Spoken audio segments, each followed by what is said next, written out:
বিবেকানন্দ সংঘ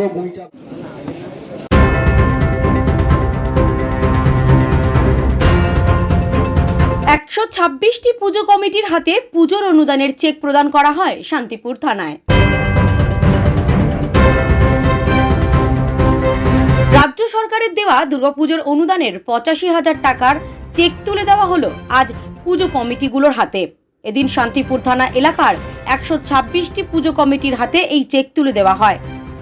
এই চেক প্রদান অনুষ্ঠানে উপস্থিত ছিলেন শান্তিপুর থানার ভারপ্রাপ্ত আধিকারিক সুব্রত মালাকার সহ থানার একাধিক পুলিশ আধিকারিক। পুজো উদ্যোক্তাদের দাবি, রাজ্য সরকারের এই অনুদান শুধু পুজোর ক্ষেত্রে নয়, বিভিন্ন সামাজিক কর্মক্ষেত্রেও কাজে লাগবে। তারা আশাবাদী আগামী বছরগুলিতে আরও হয়তো অনুদানের আর্থিক সংখ্যা বাড়বে। একটা সময় পুজো কমিটিগুলি অর্থের অভাবে অনেক কিছুর সংকটে পড়তে হয়েছিল, কিন্তু রাজ্য সরকারের এই অনুদান দেওয়ায় খুশি পুজো উদ্যোক্তারা। নদিয়ার শান্তিপুর থেকে কাজল বসাকের সাথে সুস্মিতা রায় রিপোর্ট, ই নিউজ 24। প্রচণ্ড আনন্দিত, কারণ আমাদের এলাকা দুস্থ এলাকা, এই এলাকার পুজো করতে গেলে আর্থিক সাহায্যের প্রয়োজন, সেটা মাননীয় মুখ্যমন্ত্রী দিয়েছে।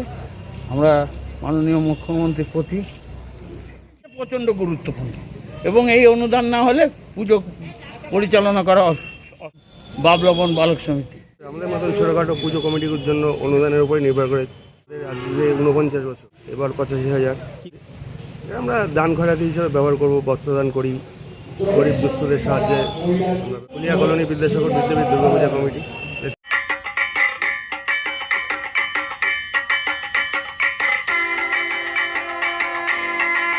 উৎসব মানেই খাওয়া দাওয়া, উৎসব মানেই নোনতা মিষ্টির সংমিশ্রণ।